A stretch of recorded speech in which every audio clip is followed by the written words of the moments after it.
Hello everyone, welcome back to Algorithm Education and my name is Upendra Yadav. तो हम लोग group theory को discuss कर रहे थे जिसमें आज ही हमारा नेक्स्ट लेक्चर है। और लास्ट के लेक्चर में हम लोग हाइजेनबर्ग ग्रुप के बारे में डिस्कस कर रहे थे, जिसमें से कुछ पॉइंट हम लोगों ने लास्ट के लेक्चर में ऑलरेडी डिस्कस कर लिए थे। बाकी के कुछ पॉइंट कुछ और भी रह गए थे जो हम लोग आज के इस लेक्चर में डिस्कस करेंगे। तो आज के इस लेक्चर में भी हम लोग हाइजेनबर्ग ग्रुप के बारे में ही डिस्कस करेंगे। तो चलिए अब हम लोग बिना टाइम वेस्ट किए आज के लेक्चर को स्टार्ट करते हैं। तो हम लोग हाइजेनबर्ग ग्रुप के बारे में डिस्कस कर रहे थे। हाइजेनबर्ग ग्रुप, तो कुछ पॉइंट तो हम लोग ऑलरेडी लास्ट के लेक्चर में डिस्कस कर चुके हैं। तो मैंने आप लोगों को बताया था कि इसको हम लोग एच ऑफ एफ से डिनोट करते हैं, जहाँ पर ये जो एफ है ना, इसका मतलब होता है फील्ड से। ठीक है, अगर हम लोग फील्ड चेंज करते जाएंगे तो हमारे पास ये एच ऑफ एफ भी सेट चेंज होता जाएगा। तो फील्ड के हमारे पास एग्जांपल कौन कौन से थे, जैसे set of real number, set of rational number, set of complex number and Z P, जहाँ पर ये जो पी है ना ये प्राइम होना चाहिए। ठीक है, पी की वैल्यू कैसी होनी चाहिए, प्राइम, तभी ये जेड पी फील्ड फॉर्म करेगा। तो H of R and H of Q and H of C, इन तीनों सेट के बारे मतलब ग्रुप के बारे में तो हम लोग ऑलरेडी लास्ट के लेक्चर में डिस्कस कर चुके हैं। तो अब अगर हम फील्ड को जेड पी कंसिडर करें, जहाँ पर ये जो पी है अगर हम इसको प्राइम लें तो ये जो हमारे पास सेट आएगा एच ऑफ जेड पी, इसमें एलिमेंट जो भी आएंगे उन एलिमेंट का ऑर्डर किस तरीके से फाइंड आउट करते हैं ये हम लोग आज के इस लेक्चर में डिस्कस करेंगे। ठीक है, तो सबसे पहले हम लोग सेट लिख लेते हैं। तो इस सेट में एलिमेंट किस टाइप के आएंगे, मैट्रिक्स का कलेक्शन आएगा जिसकी एंट्रीज होंगी 1 A B 0 1 C 0 0 1। ठीक है, ये हमारे पास मैट्रिक्स आएंगे जहाँ पर ये जो A B और C हैं ये इस ZP के सेट में बिलोंग करेंगे। ठीक है, तो हमारे पास इस H ऑफ ZP में ये एलिमेंट आएंगे और ये यूजुअल मैट्रिक्स मल्टीप्लिकेशन के साथ ग्रुप फॉर्म करता है, इज अ ग्रुप। और ये ऑपरेशन कौन सा है, यूजुअल मैट्रिक्स मल्टीप्लिकेशन। ठीक है,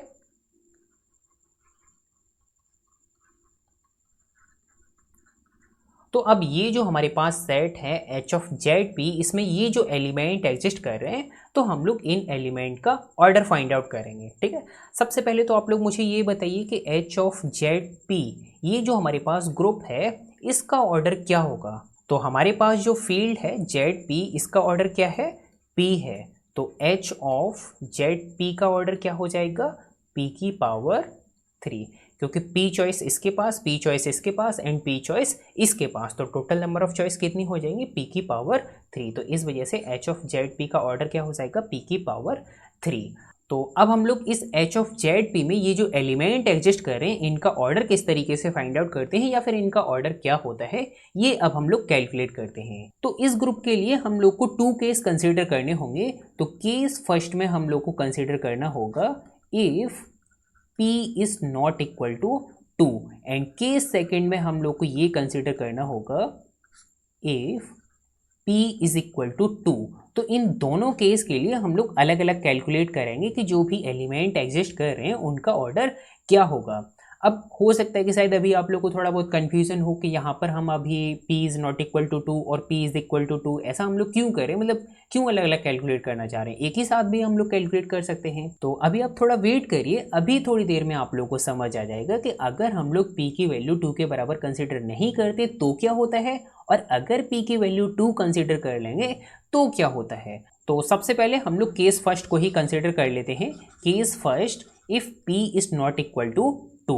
ठीक है, तो एलिमेंट किस टाइप के होंगे, मान लेते हैं कि हमारे पास कोई एक ए मैट्रिक्स है जिसकी एंट्रीज हैं 1 A B 0 1 C 0 0 1। ठीक है, हमारे पास ये एक ए मैट्रिक्स है जहाँ पर ये जो A B और C हैं ये बिलोंग करेंगे ZP से, but P is not equal to 2, मतलब P 2 के बराबर नहीं है।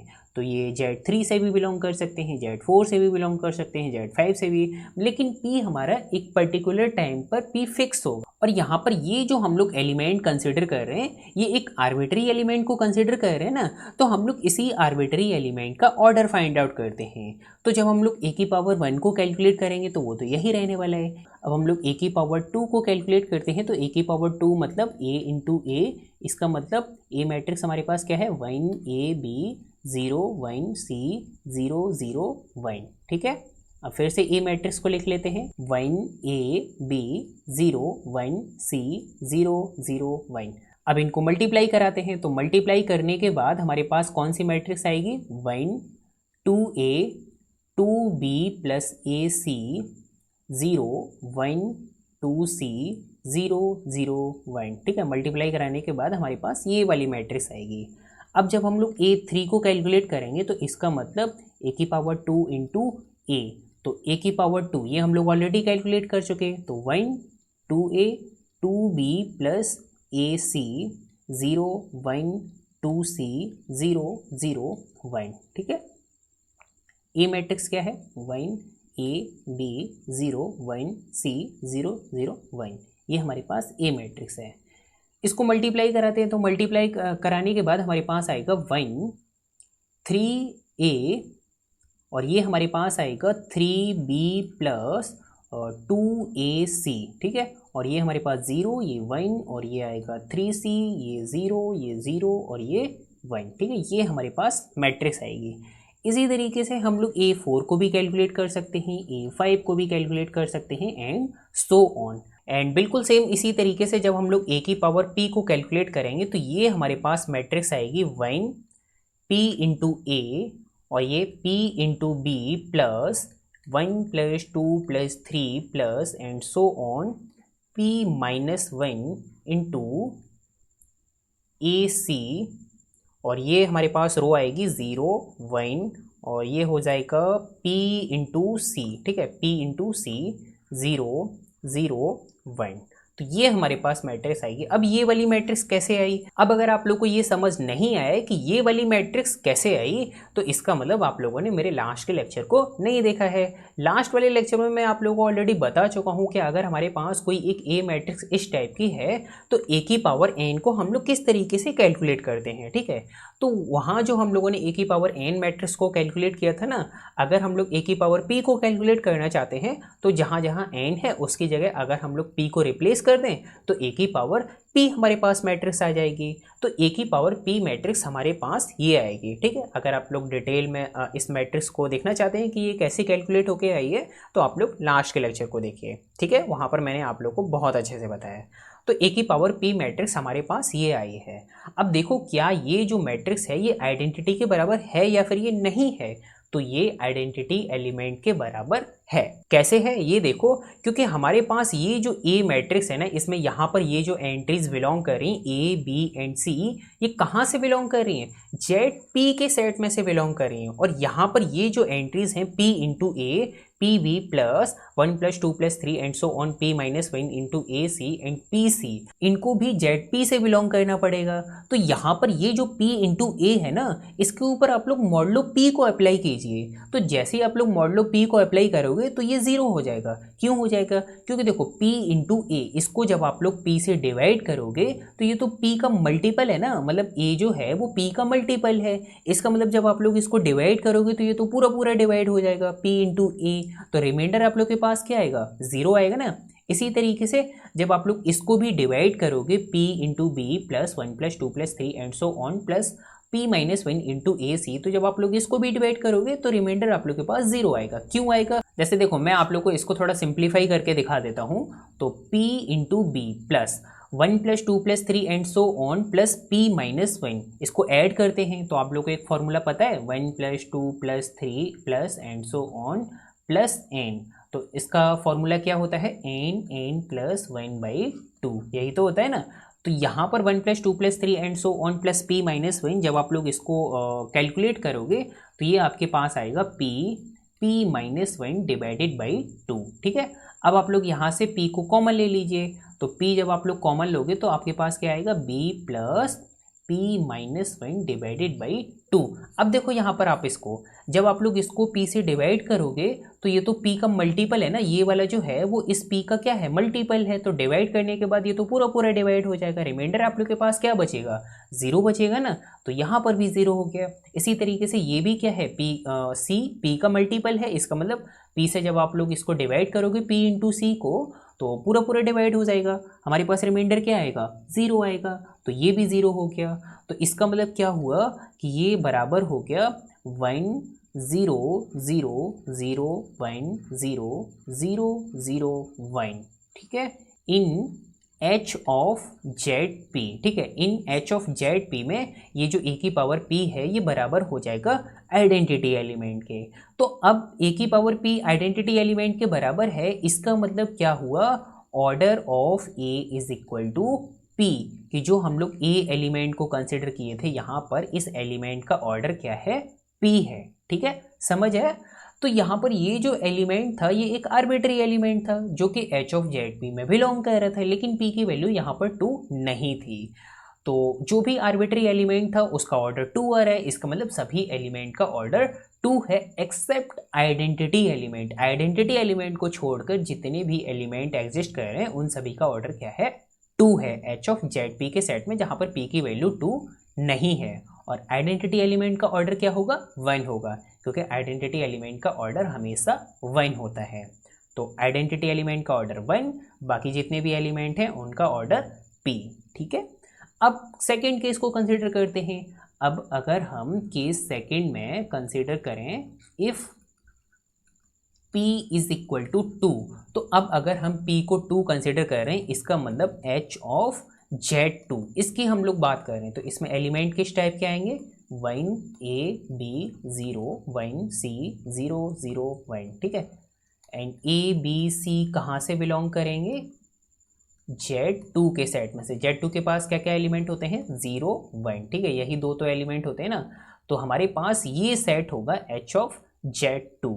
इसका ऑर्डर क्या होगा, h ऑफ Z2 का ऑर्डर होगा 2 की पावर 3, क्योंकि फील्ड की कार्डिनलिटी क्या है, Z2 की कार्डिनलिटी कितनी है, 2 है।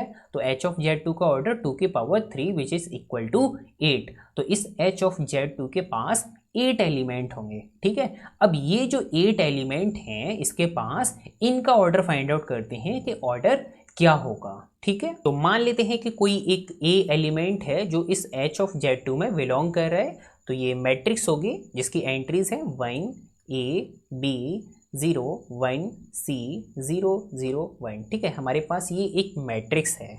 तो a की पावर 1 करेंगे, मतलब हम लोग को इसका ऑर्डर फाइंड आउट करना है। तो a की पावर 1 करेंगे तो वो तो यही रहने वाला है।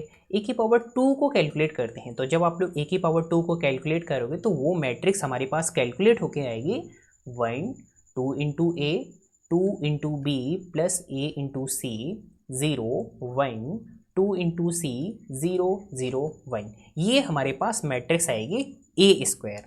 अब आप लोगों को पता है कि ये वाली जो एंट्रीज हैं वो कहाँ से बिलोंग कर रही हैं, Z2 के सेट से। तो ये जो एंट्रीज हैं इनके ऊपर मॉडुलो 2 अप्लाई कर दीजिए। तो मॉडुलो 2 जब हम लोग अप्लाई करेंगे तो ये हमारे पास मैट्रिक्स क्या हो जाएगी, 1 0, क्योंकि 2 इंटू ए मॉडुलो 2 अप्लाई करोगे तो पूरा पूरा डिवाइड हो जाएगा, रिमाइंडर हमारे पास क्या आएगा, 0 आएगा ना। तो 1 0। अब यहाँ पर भी देखो ये 2 भी तो 0 हो जाएगा, हमारे पास बचेगा क्या, ए सी बचेगा ना, क्योंकि वो 2 का मल्टीपल नहीं है। तो इसको हम लोग a इंटू सी ही रहने देते हैं। 0 1 ये भी 0 हो जाएगा, क्योंकि 2 इंटू सी मतलब 2 का मल्टीपल है। तो डिवाइड होने के बाद रिमाइंडर आप लोग के पास 0 ही आने वाला है, और ये 0 0 1, ठीक है। हमारे पास ये मैट्रिक्स आ गई। अब देखो ये जो a इंटू सी है ये कहाँ बिलोंग कर रहा है, Z2 में, क्योंकि a भी Z2 में बिलोंग कर रहा है और c भी Z2 में बिलोंग कर रहा है। तो a इंटू सी भी Z2 में बिलोंग करेगा, क्योंकि Z2 ग्रुप होता है। तो इस वजह से क्लोजर प्रॉपर्टी सेटिस्फाई होगी। तो a इंटू सी भी इस Z2 में बिलोंग करेगा। अब यहाँ पर आप लोग ये देखो कि अगर a इंटू सी 0 हो गया तो फिर a स्क्वायर आइडेंटिटी एलिमेंट के बराबर हो जाएगा कि नहीं हो जाएगा, ठीक है, हो जाएगा। तो a इंटू सी कब कब 0 होगा, इसकी क्या क्या पॉसिबिलिटी हैं। तो देखो यहाँ पर मैं आप लोग को पॉसिबिलिटी बताता हूँ कि a और c हम लोग क्या क्या चूज़ करें कि a इंटू सी 0 हो जाए। तो देखो अगर हम लोग a की वैल्यू 1 और c की वैल्यू 1 लेते हैं तो a इंटू सी तो 1 आएगा, नेक्स्ट अगर हम a की वैल्यू 0 लेते हैं और c की वैल्यू 1 लेते हैं तो a इंटू सी 0 आएगा, तो ये एक पॉसिबिलिटी हो सकती है। ठीक है, नेक्स्ट अब अगर हम a की वैल्यू 1 लेते हैं और c की वैल्यू अगर हम लोग 0 कंसिडर करते हैं तो भी a इंटू सी 0 आने वाला है, और अगर हम a की वैल्यू भी 0 और c की वैल्यू भी 0 कंसिडर करते हैं तब भी a इंटू सी 0 आने वाला है। तो यहाँ पर a इंटू सी इन तीन पॉसिबिलिटी में 0 हो रहा है। ठीक है, तो इसका मतलब क्या हुआ कि अगर आप लोग a की वैल्यू 0 और c की वैल्यू 1 को कंसिडर करते हो तो ये जो हम लोग a एलिमेंट कंसिडर किए हैं इसका ऑर्डर 2 हो जाएगा। एंड सेकेंड, अगर हम a की वैल्यू 1 और c की वैल्यू 0 कंसिडर करते हैं तब भी इस a एलिमेंट का ऑर्डर कितना हो जाएगा, 2 हो जाएगा। एंड फिर से अगर हम a की वैल्यू 0 एंड c की वैल्यू भी 0 कंसिडर करते हैं तो a इंटू सी 0 हो जाएगा। इसका मतलब इस a एलिमेंट का ऑर्डर क्या हो जाएगा, 2 हो जाएगा। अभी मैं आप लोग को एलिमेंट भी लिखकर बताऊंगा कि ऐसी कौन कौन सी मैट्रिक्स हैं, मतलब क्या क्या मैट्रिक्स बनेंगी इन तीनों की हेल्प से जिनका ऑर्डर 2 होगा, तो अभी मैं आप लोग को बताऊंगा। अब यहाँ पर आप लोग ये देखो कि जो हमारा b है, मतलब यहाँ पर ये जो b है जो Z2 के इस सेट में बिलोंग कर रहा है, इस पर तो कोई कंडीशन नहीं है ना। इस b, ये जो b है ये 0 भी हो सकता है, ये 1 भी हो सकता है, इसके ऊपर तो कोई कंडीशन नहीं है। तो जब हम लोग इन तीन एलिमेंट को, मतलब इन तीन पॉसिबिलिटी को कंसिडर करेंगे तो उसके साथ हम लोग एक बार 0 को भी कंसिडर करेंगे और एक बार हम लोग 1 को भी कंसिडर करेंगे।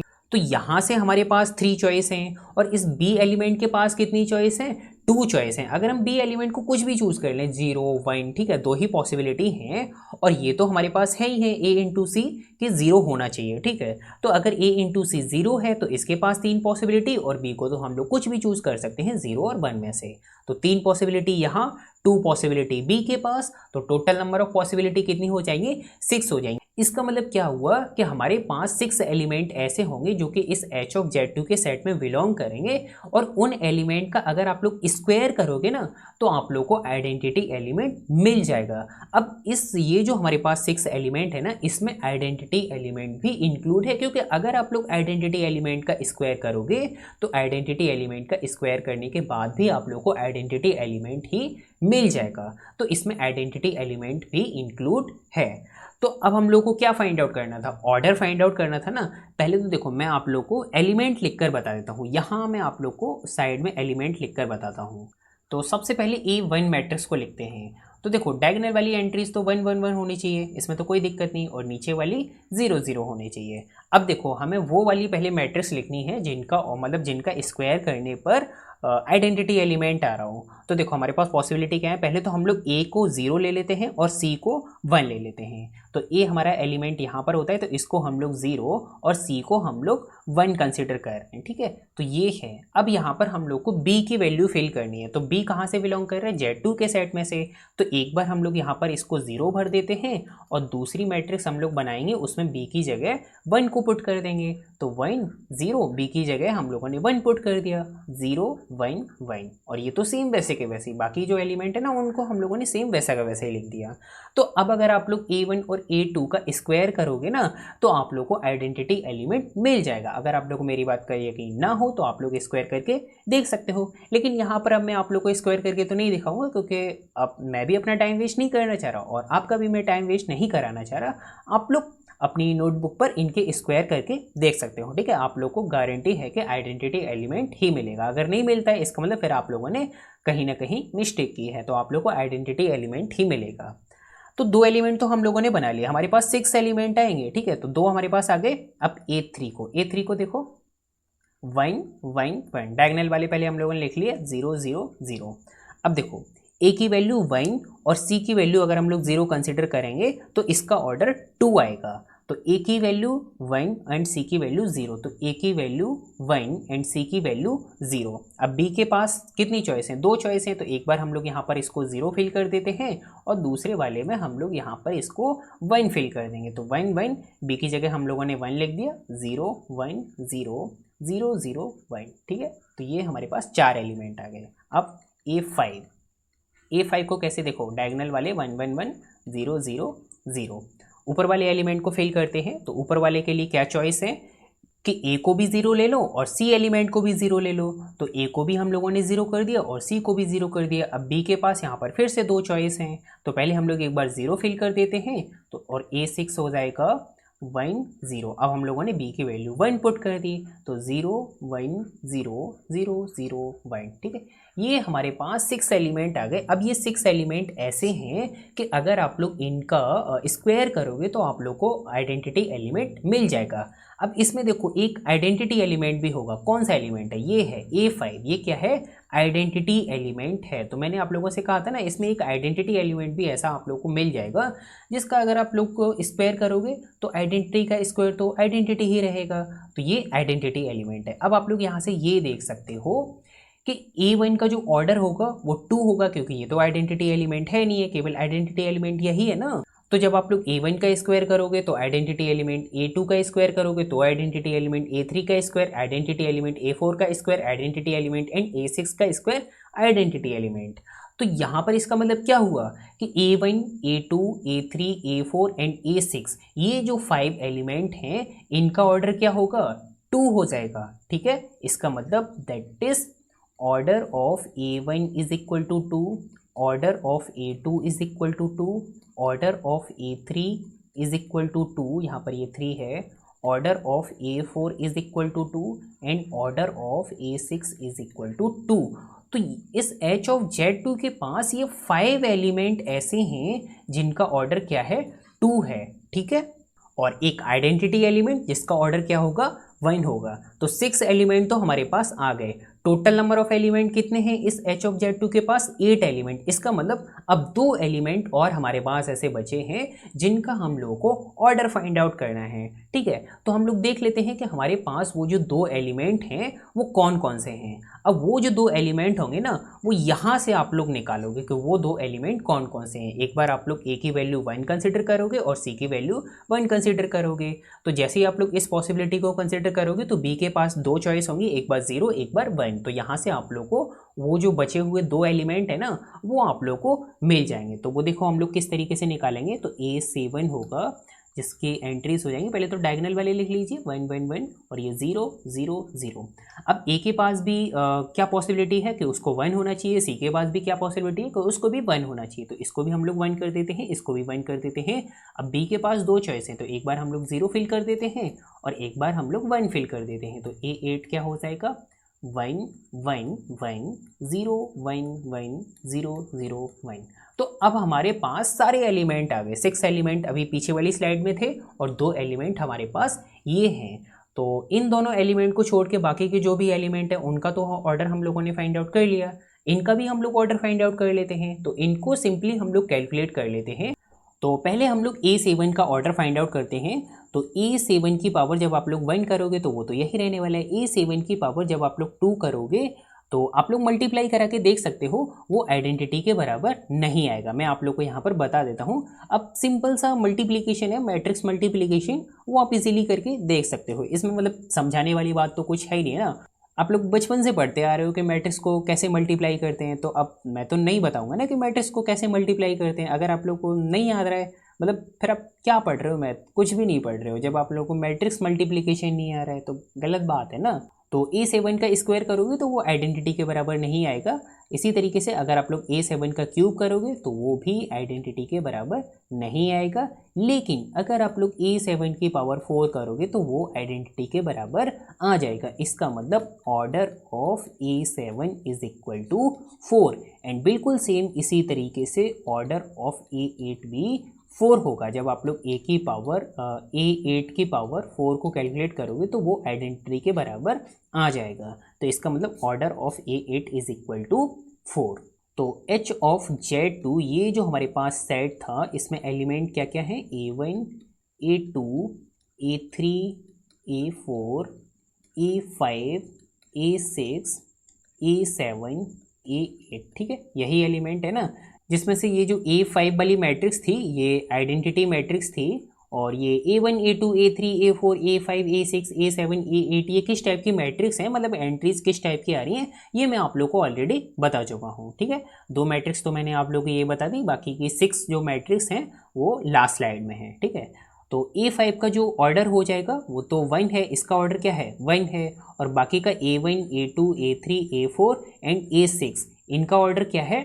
2 है। और ये जो A7 और A8 है इनका ऑर्डर क्या है? 4 है। ठीक है, तो अब सभी एलिमेंट के ऑर्डर आप लोग फाइंड आउट कर चुके हैं। तो अब तो आप लोगों को दोनों केस अच्छे से समझ आ गए होंगे कि अगर हम p की वैल्यू 2 कंसिडर करते हैं तो जो एलिमेंट हम लोग को मिल रहे हैं उनका ऑर्डर क्या होता है, और अगर हम लोग p की वैल्यू 2 कंसिडर नहीं करते हैं तो जो h ऑफ जेड p का सेट होता है उसमें जो भी एलिमेंट आ रहे हैं उनका ऑर्डर क्या होगा। इजीली तरीके से आप लोग फाइंड आउट भी कर सकते हो अगर आप लोग को ध्यान नहीं रहता है। वैसे तो देखो, आप लोग को कोई भी चीज़ रट्टा मारने की ज़रूरत नहीं है। अगर आप लोगों को ये पता होगा कि हम लोग ऑर्डर किस तरीके से निकालते हैं, तो चाहे आपको कोई सा भी सेट दे दिया जाए, कोई सा भी ग्रुप हो, चाहे आप लोगों ने वो पूरी ग्रुप थ्योरी में कहीं भी ग्रुप नहीं देखा हो और आप लोगों को वो एग्जाम में देखने को मिल जाए, क्योंकि आप लोग को एग्जाम में हर साल नया क्वेश्चन देखने को मिलेगा, रिपीट तो नहीं करेगा ना। तो अगर आप लोगों से ऑर्डर पूछा जाएगा, देखो वैसे तो आप लोग को ऑर्डर नहीं पूछा जाएगा एग्जाम में, लेकिन आप लोग जेम के अलावा और भी तो एग्ज़ाम दोगे, जैसे डीयू है, बीएचयू का एग्ज़ाम है, आईएसआई है, सीएमआई है, और भी बहुत सारे एंट्रेंस एग्ज़ाम होते हैं एमएससी के लिए। तो उनमें आप लोगों से पूछा जा सकता है कि इस एलिमेंट का ऑर्डर क्या होगा। तो अगर आप लोग को प्रोसीजर पता है, कंसेप्ट पता है कि ऑर्डर किस तरीके से निकालते हैं, तो फिर आप लोग को कोई भी दिक्कत नहीं होने वाली है। ठीक है, तो आज का ये लेक्चर भी आप लोग को अच्छे से समझ आया होगा कि किसी भी एलिमेंट का ऑर्डर किस तरीके से फाइंड आउट करते हैं, और हाइजेनबर्ग ग्रुप के बारे में भी आप लोग बहुत ही अच्छे से जान चुके होंगे।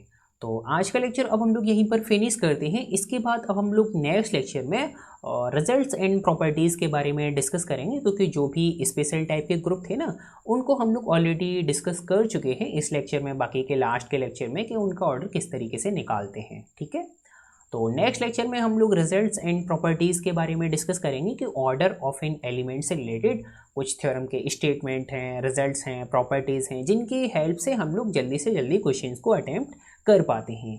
तो हम लोग उनके स्टेटमेंट को भी डिस्कस करेंगे, साथ में उनके प्रूफ को भी डिस्कस करेंगे, और एग्जांपल्स को भी डिस्कस करेंगे कि जो भी थ्योरम्स के स्टेटमेंट पढ़ रहे हैं उनको किस तरीके से अप्लाई किया जाता है, किस तरीके से यूज़ किया जाता है क्वेश्चन को सॉल्व करने में। ठीक है, तो ये हम लोग नेक्स्ट लेक्चर में डिस्कस करेंगे। और अगर आप लोग को आज का लेक्चर पसंद आया हो तो प्लीज़ आप इसे लाइक भी कीजिए, साथ में अपने दोस्तों को भी शेयर कीजिए, जिससे आपके साथ साथ आपके दोस्तों का भी बेनिफिट हो जाएगा। लेकिन आप लाइक करना बिल्कुल ना भूलें, क्योंकि आपके एक लाइक करने से मुझे बहुत ही मोटिवेशन मिलता है, मुझे बहुत ही इंस्पिरेशन मिलती है कि मैं आपके लिए ज़्यादा से ज़्यादा कोर्सेज लेके आऊँ, ज़्यादा से ज़्यादा लेक्चर्स लेके आऊँ। तो जितने ज़्यादा आप लोग लाइक्स करोगे उतने ज़्यादा मैं आपके लिए कोर्सेज ला सकता हूँ। तो आप लाइक करना बिल्कुल ना भूलें, और साथ में मेरे चैनल को सब्सक्राइब भी करें, बेल नोटिफिकेशन को भी ऑन करें, जिससे मेरी आगे आने वाली वीडियोस की लेटेस्ट नोटिफिकेशन भी आप लोगों को मिल जाएगी। तो आप सब्सक्राइब करना भी बिल्कुल ना भूलें। तो मिलते हैं फिर हम लोग नेक्स्ट लेक्चर में। Take care.